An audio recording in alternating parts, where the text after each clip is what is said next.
C was on extraterrestrial intelligence, and almost the very first thing we decided was that extraterrestrial was probably too small a category, and that we needed to be focusing on non-human intelligence rather than non-human intelligence rather than extraterrestrial intelligence, more narrowly construed to be purely outside the Earth. And part of that was the setup for the track is that Sam particularly is interested in doing natural experiments where we can validate ETI techniques broadly construed with things that already exist on Earth. And so thinking about intelligence in some sense really broadly, not merely about biological organisms with DNA that use water in a habitable zone on another star, but rather anything that's capable of sending a signal, which is a much larger category. And so as soon as we got into this discussion, and then two things come out fairly quickly from that early thing. The first is that the detection of signals itself is actually a relatively small problem, in the sense that you need to characterize the background medium, you need to look for non-random events, and then you have detection. Right? Now, of course, I'm talking about a huge elimination of talking about budgets and politics. But the point is that the detection problem itself is actually relatively well understood. It's anything that differs in an information theoretic sense from the background, more or less. Paul and I could get into the details. Paul should. But that turned out to be one of the less interesting problems we ended up talking about. As a mathematician, that's where I wanted to start talking about it. But that's not what happened. What did happen is that the discussion of non-human intelligence really kind of took the imagination. So the non-human intelligences we have on Earth are primarily, as we know now, mammalian. And we can take that seriously, that we can take as proxies for extraterrestrial intelligence, mammalian intelligences that have something related to symbolic communication, even if it doesn't rise to the level of human symbolic communication. And we can talk about prototyping the detection mechanisms for ETI against a natural experiment that's already on the Earth, which is mammalian intelligence. Now, as soon as we talk about mammalian intelligence, the first thing to ask is the closest mammalian intelligences to us are us 5,000 years ago, which are not quite identical, and they're certainly not identical culturally. And so in many ways, we have two phases of the problem. We have a detection and an interpretation phase. Essentially, I came into this thing thinking that what we had is an analogous to an intelligence agency, where you have signals collection, signals intelligence, decryption, decoding, interpretation, analysis, and reporting, right? I mean, like the cone of decision making, the intelligence. And it turns out that I had to change my mind on that, because as soon as you get into the real issues of non-human intelligences and the way that the other incarnations and embodiments of intelligence can be, you end up realizing that the problem with interpretation is harder than archaeology from a few thousand years ago.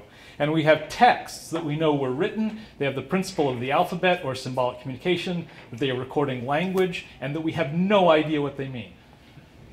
And that's as close as possible from a relatively short time and almost no genetic distance and the same underlying biology. And so thinking that we can interpret the meaning of a signal that's coming from another planet with a potentially completely different biological substrate with no way of interacting with the organisms that would have created that is foolishness. So there's a whole class of premature questions we came up with, which is to say things that we can talk about eventually, but aren't going to do us any good until we have a first detection and that we know more about what we're doing. So we can talk about how to talk about those things. So there's a theoretical framework for how to know what to talk about that is right. But like getting into the specifics of things is just a premature question. So in terms of, let's see, where were we? Make sure I'm not missing anything particular. So in terms of the first thing that needs to be done to get more information after an extraterrestrial detection of signal is that we need to mount a mission, a physical mission, to go out and put sensors on target, right? And actually observe the embodiment or somatic nature of the intelligence that we've detected. Because without the possibility of interaction and seeing it and getting more knowledge, we will have less than zero hope of coming up with anything approaching meaning. much less engage with dialogue. If the goal is dialogue, you have to be able to do some kind of interactive thing, and it has to be over something that's not interstellar distances, right? So in some sense, the thing that became really strong is that contact information leads to contact physical. And that seems to be a very generic lesson on the way of thinking about how to do this well and make good use of what you're able to do. So some of the other things that came up, and I'm going to kind of summarize the fact that we talked about them without going into too much detail. We spent a lot of time talking about motivations on why we would want to do this at all. So if you want to come up, that's the first 2 columns of cards here. Okay, and the motivations for, I'll summarize them very briefly. But the main motivations we came up with, the ones that can appeal to people that are outside this room, the ones that can appeal to the general public because they have emotional resonance. I've summarized them into 3. We had some trouble getting it. But the first most important one, and this is not to be underestimated, is curiosity. The drive to curiosity is really fundamental to human nature, and I will argue to sort of like embodied organism nature that exists in an ecology with predators. That you have to understand your situation in order to survive. And so curiosity is really deeply hardwired. So curiosity about our neighborhood in space is a kind of natural outgrowth of human nature once we have the technological capacity to see that there's a neighborhood that's outside the planet. And I think that's an easy sell, just, you know, because in some sense this new movie Interstellar is about who are our neighbors, right? We have to go out and meet them and either make friends with them or not. Two other motivations that resonated really well. One is the notion of respect for life. And this is, you know, whenever we talk about these high ideals, we end up in things that feel sort of religiously inclined. And respect for life is one that is explicitly got overlap with religion. But respect for life is respect for life no matter how embodied. Non-DNA life, non-water-based life. We will find that, like, the respect for life, the sense we have once we encounter these things is that we should have respect for these things in the same way we have respect for the life on our own planet. And certainly on our own children, to put it closest to home. The third one, in terms of motivations, is civic duty. This is kind of a mutual obligation to do the right thing by all these things. And this can be taken in a very bad direction. But there's also a sense of being, the more kind way of talking about civic duty is talking about being neighborly. Simply that you're trying to sort of like get along with whoever's close to you.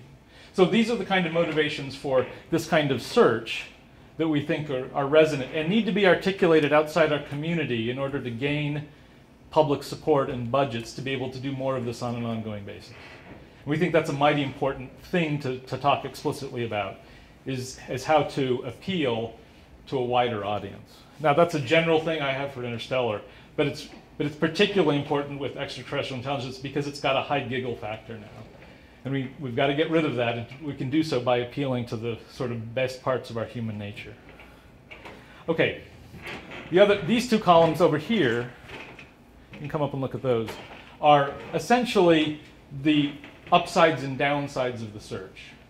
So one of the things that's important, and this was the talk I gave last year at TVIW, is that whenever you go about doing something, you can do science by yourself and analyze things and come to an understanding. But if you're asking other people to act, particularly with spending lots of money or in a group dynamic, you have a political question. And so to engage the politics of how you persuade people to do what you're doing, you have to be honest about what benefits from this and what are the possible downsides. Right? So we enumerated those. Like my favorite one, personally, I'm going to focus on this as Drew's, the Encyclopedia Galactica. All human knowledge suddenly revealed.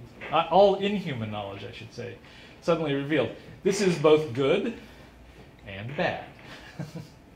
Could be completely destabilizing and create complete wealth, or both simultaneously. But there is a discussion to be had about what we would do in the case of this. So other people need to be engaged in terms of these things. Thank you.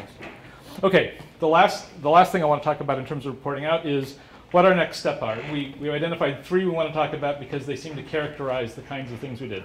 The first one The Idiot's Guide to Cross-Intelligence Communication, a primer on why this is almost impossible, and why you should try anyway. Okay? I mean, because in some sense, the science fiction tropes, the literary tropes, have kind of overtaken the reality. And one of this card here, alien is alien, is something to really take deeply. So I will recommend to you, which I recommended to the group along this line, the recent movie with Scarlett Johansson. Lisa? Sorry, no, not that, not that one. It's called Under the Skin, and it's one of the best portrayals of alienness I know, because it's got a human organism being like essentially run by a non-human, and the distance there is really, her performance is really astonishing, because the distance there is really good in terms of like that thing is really not human, even though it looks human and seems to act human, it's really not. And it's a good opening into the kind of distance that's available. So the Idiot's Guide to Cross-Intelligence Communication is to talk about that distance and talk about why you want to try to bridge it and what you might need to do it, even if it seems fruitless. I only have 2 minutes. The second idea is to do a crowdsourced CubeSat detection platform for radio bands that can't go through the atmosphere easily. So ask Paul Shuch about the details of that, because he'll tell you all about the bands and things. But this is a thing in order to start with the Idiot's Guide and to sort of like go do something relatively cheaply, possibly crowdfundable at the low millions of dollars, and something that could be, that people who were curious about this could act on it. The third one is actually kind of a modification of my early idea, which is we should actually take the existing intelligence agencies, which have this analysis pipeline, and get them involved, because they've got the knowledge about how to do collections and how to save it and how to do the analysis. Okay, so Les, I think I'm out of time for questions. There's time for one question. Okay, Patricia. Hi. She was the quickest with her hand. Okay, in the motivations to do it all, you mentioned 3 different things: the curiosity, the respect for life, and being neighborly. And I was wondering, in that, where would something such as needs of humanity, or for resources, or food, or that kind of thing? So the appeal to wealth. The appeal to wealth, right? I mean, which is what you're saying. It's like the appeal to abundance. Need. Yeah, well. For survival, human survival, I guess. So you can make that appeal, and it's not invalid. I just mentioned. I was just wondering, where would you put that in those 3, well, or is that a separate category? I don't think it's a separate category, because no appeal is ever separate, right? People always do things for multiple overlapping reasons. The reason I picked those 3 is that those were the 3 that seemed to resonate most strongly with our group about things that could spread widely about this particular topic. Thank you. Very good, thank you.